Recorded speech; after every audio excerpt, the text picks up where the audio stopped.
I just finished up indoors today. It was better weather indoors today.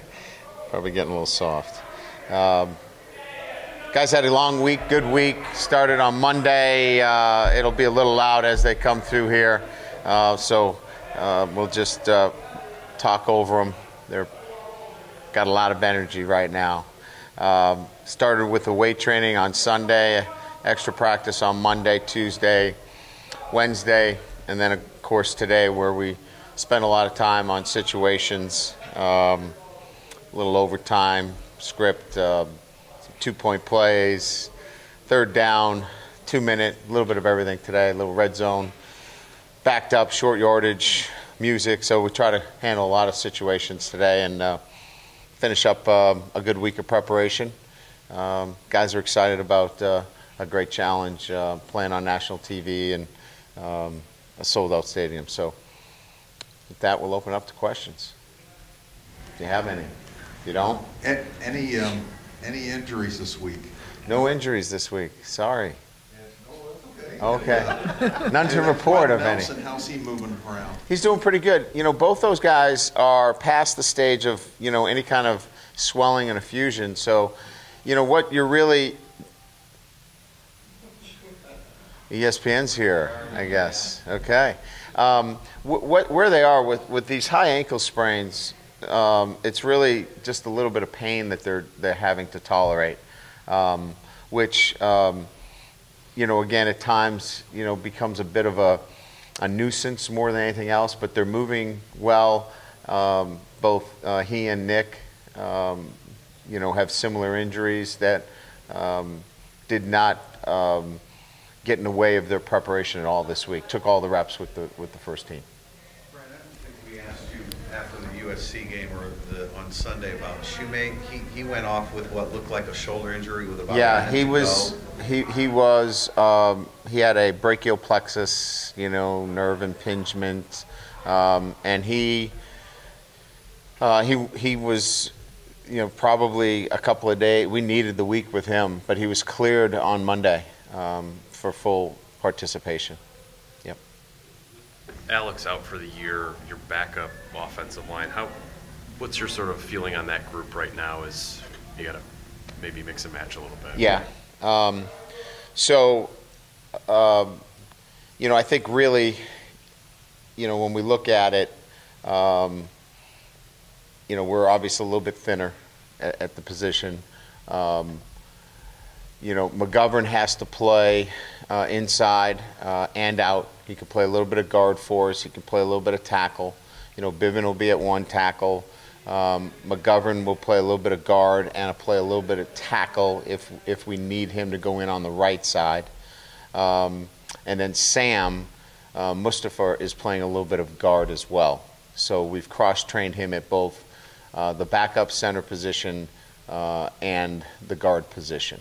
So we're really working with three guys, you know, in that, or two guys in that guard position with McGovern and Sam Mustipher.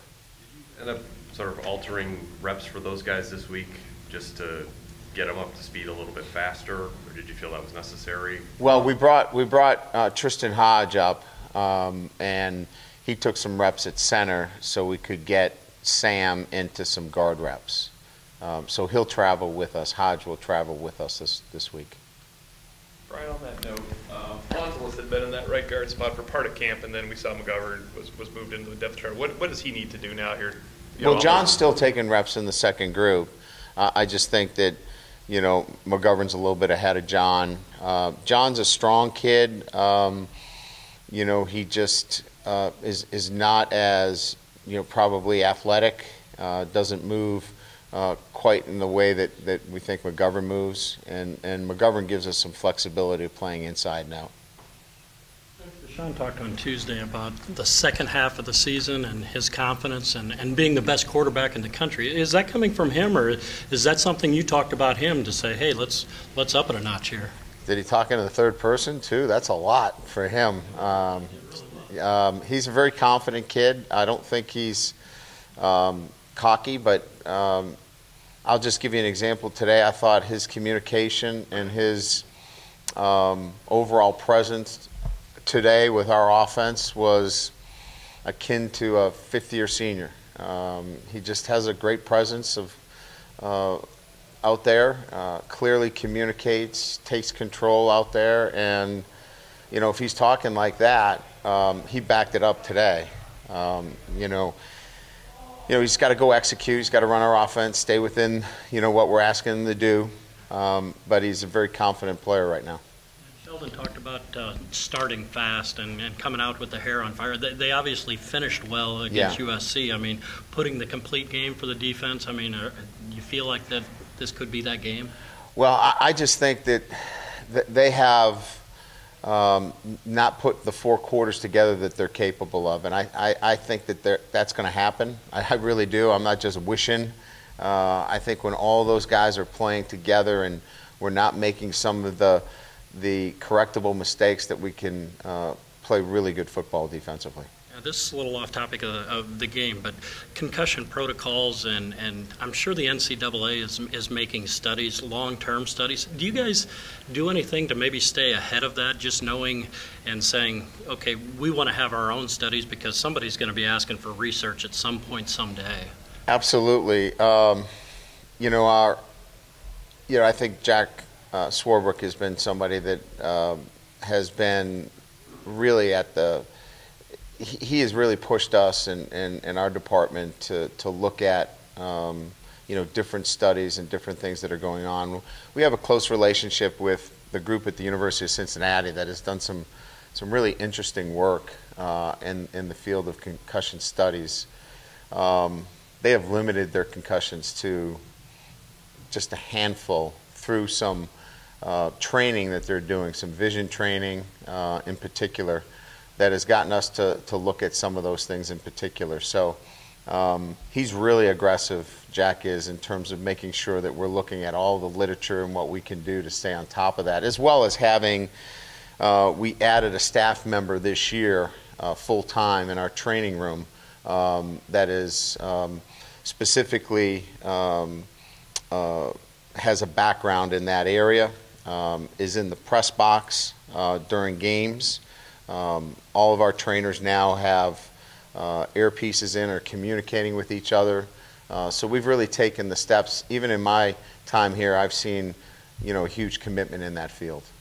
Ask Jack this, but I mean, it sounds like football's at the forefront and probably going across the board with all the sports. Yeah, I think football always starts as the mover in it, but it's certainly for all the sports.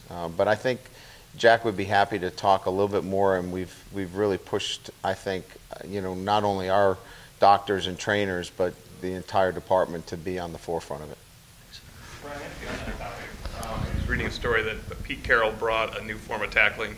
Yes. He gets credit with it. Do you teach? Have you considered teaching that? Or No, we teach it. Do you teach that? Yeah, we actually have an apparatus that they use as well to teach the tackling. It brings it takes the head out of the tackling circuit, and we use it quite regularly.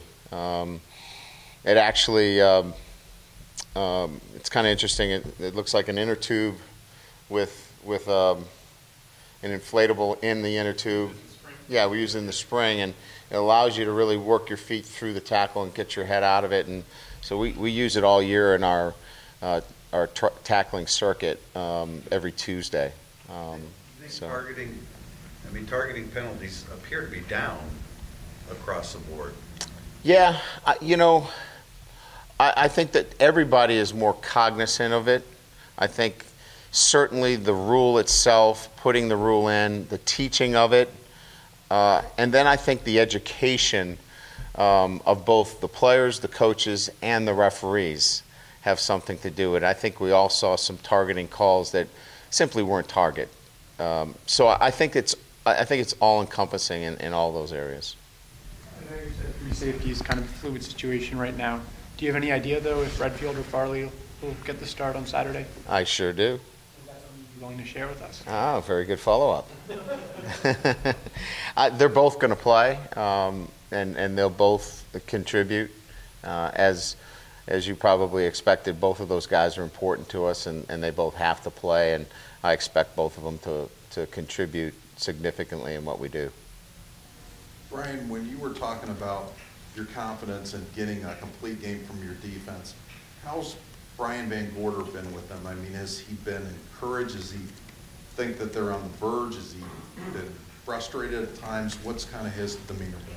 I think he's been similar to what I think if you could read, what I'm saying in the press conferences, really feel good about our front seven. I think our corners are starting to play more consistently. We need to get more out of our safety play, and we think we're going to, and we have to. I think that's, consistency in the back end of our defense, continue to evolve up front. It seems as though I get asked a lot about Joe Schmidt, but, Joe's been solid for us. Maybe he's missed a tackle here or there, but, when I actually, you guys even, kind of got me to look at some of his production numbers, and, they were down a little bit against USC and Clemson, but those are two very fast offenses. Let's face it, Joe's he's a box player. You know what I mean? And so if you take him and look at what his production was against the two option teams, they were off the charts. And I expect his production over the next 5 weeks to be really, really high. And so the front seven, really good. Corner play is getting better. I think we'd want to see our safety play to continue to evolve, and I think Brian would feel the same way. You're kind of answering that question, but Kavare, you had the little chat with him that was captured on Showtime against USC, and it seemed to spark him there. Have you seen the same Kavare this week, a better Kavare?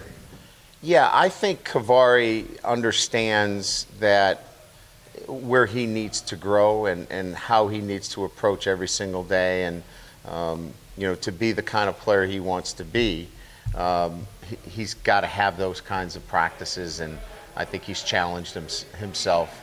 At least that's the way I see it, and I feel good about his preparation, and he's set a standard now, in his own mind. And once a player set it, it's easier for me to coach him, and I think he's already set that standard.